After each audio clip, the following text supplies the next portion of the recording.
What's going on, folks? Ted from Nerd Immersion here, and we're back with more D&D Beyond Maps update, if you can believe it. We just had an update about, well, I guess 8 days ago from the time of me recording this, but about 6 days ago from the time of the last update.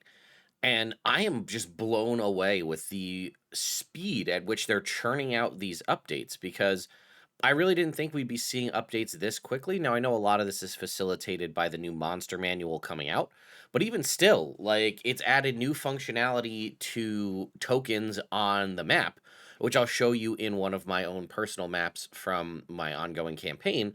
But yeah, there's a lot of really cool stuff going on, and I really, really enjoy it. So, without further ado, if you like what I do here, consider subscribing to the channel, and let's go ahead and jump in. So here is the map. You can see as it pops up what's new in maps for February 18th. Obviously, the monster manual now is in the wild to everyone, not just pre-orders and things.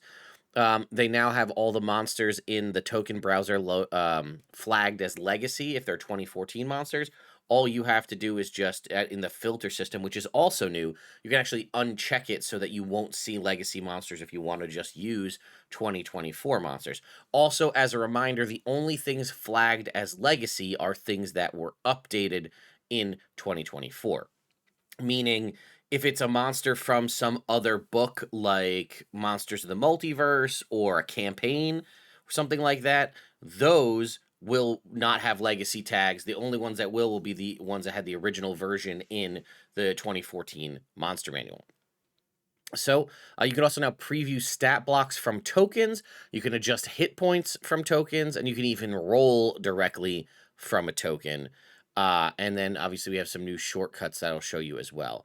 So if we're here in Elithanok in my, my Lost Mines or my Phandelver and Below campaign, and we were to click on this Elder Brain, you'll see this little scroll that was not here before, which now allows me to pull up the entire stat block, and then I can just roll, directly from the stat block. We have the advantage, disadvantage buttons, which were new, added in the last update. Now it unfortunately rolled an 8, so it didn't do too hot. The only thing, again, I will still continue to strive for is the capability of seeing the virtual dice roll across the screen. Now, I know a lot of you will say I think that's a waste because it adds and it consumes so much computer resources, and I agree, but it should be toggleable, right? And I think it should be toggleable locally, not, DM side. So if I don't want to see the dice, because I'm going to be rolling a ton of dice as the DM, but you want to see your pretty dice that you bought or you earned from having, monthly subscription bonuses and things from D&D Beyond, then you should be able to see the dice roll across the screen. And again, it should be toggleable, right? So if I don't want to see anybody's dice rolls, I can turn that off. But if I want to see everybody's, I should be able to. That way, players who, again, have dice from whether they're, some people that were in the D&D Beyond beta and have the old school dice set, or some people who just went out and purchased the cool new Lego set because they liked the way it looked, they should be able to see those dice roll on the screen. And it does add a little bit layer of immersion, I think, to the campaign, right? Some people have issues with random number generators. Obviously, we all know a random number generator, in theory, is in fact a random number generator, meaning that it's not prone to rolling anything more consistently than physical dice, and probably even less so because you don't have to deal with terrain in which you're rolling on and wear and tear on the dice themselves. But you get my point. So people like to see the dice because it makes it feel like it's not just a random number that popped up, which, technically it is, but the act of seeing the die roll helps keep the, illusion alive, right? So anyway, that's one thing. But like, as I said, you can go ahead and just activate things from the stat block. You can also see that I can update heal and damage directly from the token. I can also add temp HP and override the maximum HP right here inside this without any issues. Now, if we were to go to the token browser over here, as you can see, here's my filters, and here's where I can say hide legacy monsters, and that will remove all legacy monsters. I can also say hide monsters that are not in my content library, right? If there's a book I didn't buy or something like that, and I don't have access to it for one reason or another, I could just choose that because I think this one, I don't have this monster in my token library. So those are not listed there. It'll just remove them. So you know what? We're probably just going to go ahead and do that. so that we don't see things we don't have. Well, now we have our, access to everything we do have access to. Another thing that was added, if we head over here to our, we obviously have the settings. This isn't necessarily new, but some of you may not realize that it's here, where you can choose what things players can do. Can they use the pointer? Can they ping? Can they draw? Can they access monster tokens, and so on? But is the keyboard shortcuts. This is a very welcome addition that allows you to just cycle through the different aspects over here on the left, and then also do things like I can be here on the select tool when I want to select this Elder Brain or select multiple things, but I can't pan around the map because I'm on select. Now, personally, I think right click would be the best way to implement this, because right now in this map, right click is doing nothing for me. I'm right clicking and I'm dragging and nothing's happening. Right click being tied to pan would be ideal. Then you don't even necessarily need a pan tool. But if I am inside here and I have different shortcuts and things here on the side, as you can see, there's the pan tool, and you can see there's letters next to each of these. Fog of War is F, Draw is D, Overlays is O, Ruler is R, Point and Ping is X, Token Browser is T. So in theory, I should be able to just tap whatever I need, and then, of course, it doesn't work. Let's see if we have to start the session.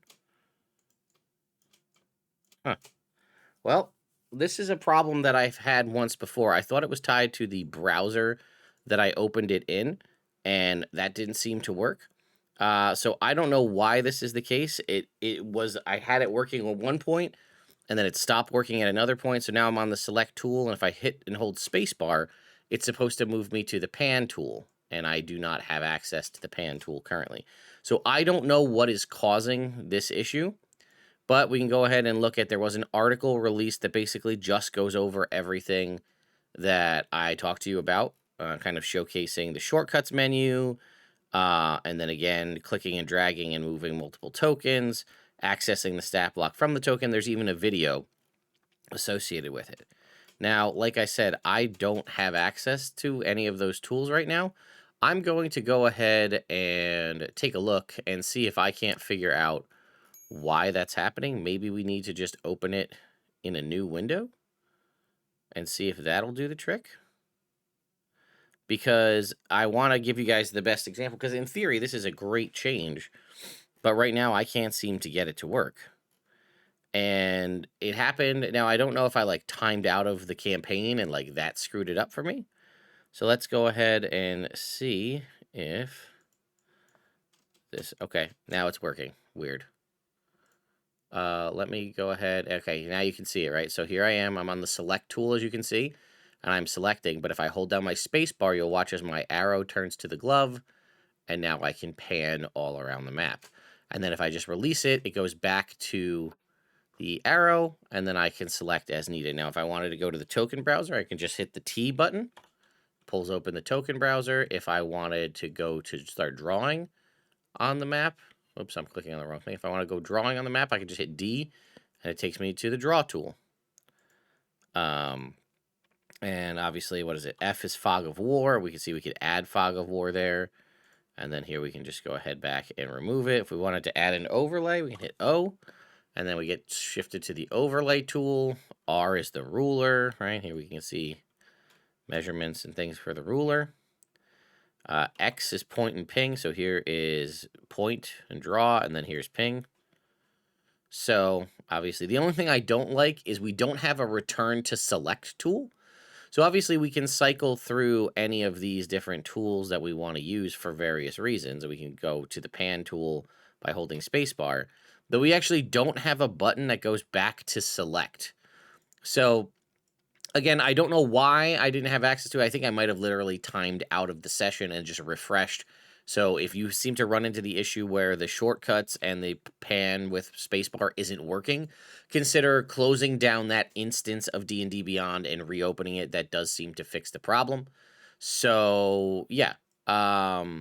Anyway, like I've said before, things I would like to see in the future to update D&D Beyond is I would like to see a return to select.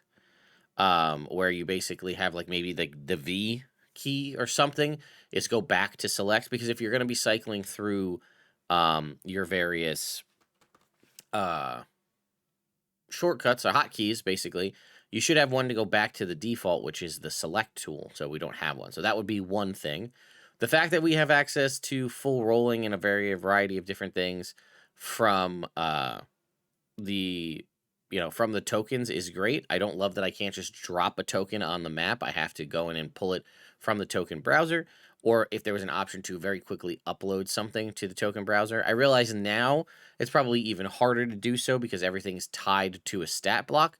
But if I just want to put a token on the map to represent, an NPC or something, just to have something present on the map, I would like to be able to just upload a token and do that. It doesn't necessarily have to be tied to a stat block, although it does appear, from what I can tell, they do have to be tied to a stat block now based on the updates to the token browser and things like that. That's just my speculation, though. I don't know that for certainty. So, the other thing, it'd be the overlays, being able to snap an overlay to a character, right? Somebody has an emanation effect like Spirit Guardians or something, and they're moving around the map. I'd like to not have to move the overlay every time that character moves. I'd like to be able to like pin it to them or something so that it moves with them. And then obviously you could just unpin it and delete it if you need to. But yeah, we're getting really, really close to, I think, D&D Beyond becoming the kind of beginner's virtual tabletop for a lot of folks. Like I said, the rolling of the digital dice would be a cool thing. Again, as long as you can turn it on and off, so that if you don't have the resources to render 3D dice rolling across the screen, you don't have to. But yeah, I like what I'm seeing here. The expediency and the frequency at these updates is probably the most surprising thing to me. So yeah, I'm digging it. Let me know your thoughts and opinions in the comments down below. See you all next time.